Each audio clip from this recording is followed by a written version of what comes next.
On today's show, we'll meet the creators of the web series Matchstick McCoy.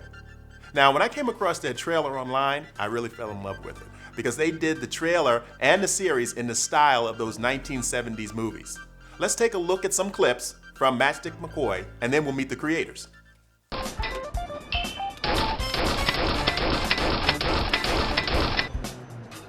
Seventh and Figueroa, it's a kung fu van full of contraband headed for the inner city wharf. Be there. QG Richard. Nice suit. Nice mustache. Now, whatever would lead you to believe that Monty would hold himself up at his one exposed safe house? Hunch. Where is Monty hiding? I'd like to thank you guys for coming and joining us today. And we're here with Benjamin Watts and Ben Seton. That's right. All right, great. I got them both right. Yeah, I love the show, guys, and I was so glad when Benjamin sent me the link because I've been looking for a lot of web series content, and I wanted to interview people who are doing stuff, who are really making full use of, I think, the web's potential. So tell me a little bit how you got that idea to create the show. The idea was actually a character that I created years ago in a theater company, and from there it just kind of evolved to when I finally made my way out to LA, meeting a few people that kind of saw the original character that I had, and then I made a sketch out of it with a sketch comedy group that I had, and then I had a couple of people that were just really motivated by that and said, why don't you turn this into a web series? Oh, okay. We worked on a short film together when he just got from Vegas. Oh, okay. Whenever you watch web series in general, what it is you start to watch it in this format where you watch like 5 to 10 minutes of it, and then it says to be continued at the end, and you have to wait till next week. And it's almost like going to an old school Nickelodeon theater where you've got to come back week and week again. And even in that 5 to 10 minutes that you watched, you didn't even get a story arc. You didn't get a complete anything. And I realize that it's because a lot of people that are doing web series now, like you'll see ones like The Bannon Way and stuff like that, that purports itself as a web series, yet it's actually a feature film that they just chopped up. Broken up.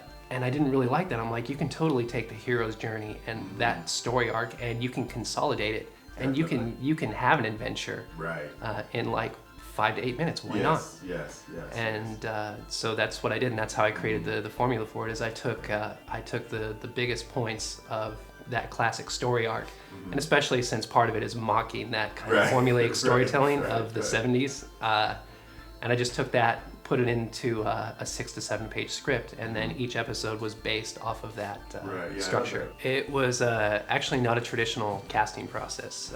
Part of it was a few characters I actually specifically wrote for friends of mine, and a number of them are actually just steady working actors that did not have to do this and just did it because they loved the script and they wanted to be involved in it. And it was really just as easy as calling them up and sending them the script and saying, I really want you to be a part of this. I'm really, really sorry I can't pay you, but if it goes anywhere, I promise you will get a part of it. Okay, great. It was amazing to see because on doing this, Ben was wearing so many hats. He was the lead guy, playing Matchstick, directing, knew the shot list back and forth, and we only shot over 3 days. So all four episodes, and yet he was so congenial to everyone on the set and so nice to them, and they were it was amazing to see. I've never worked with anyone that could kind of bring everyone together better than Ben did. Name is Xing. Those things will kill you.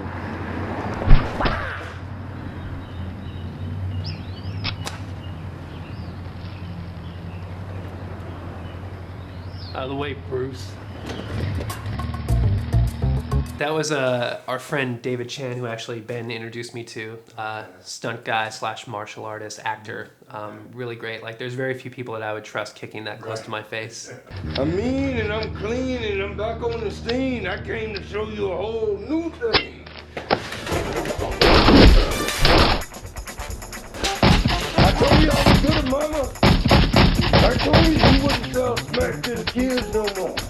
I told you I was coming to settle up. I told you. Sit the fuck down when I'm frozen. I told y'all. Everybody's favorite has been Bigger Black or The Oriental Express, because those were the two things that were just so shoved down the throats during the 70s. And he actually, I remember that, sent Cassius the script, and he called me up in character. Like, not even to tell me that he wanted to do it or anything. He called me up in character. He's like, hey, this is Willie Mosen. And I was like, whoa. All right, come by. We'll have some beers. We'll talk about this.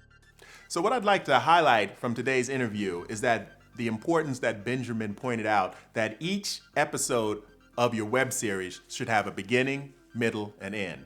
It's really important. A lot of times people get caught up in the overall story or what their overall concept of the web series will be or should be, and they just decide to chop off the ending and, to be continued.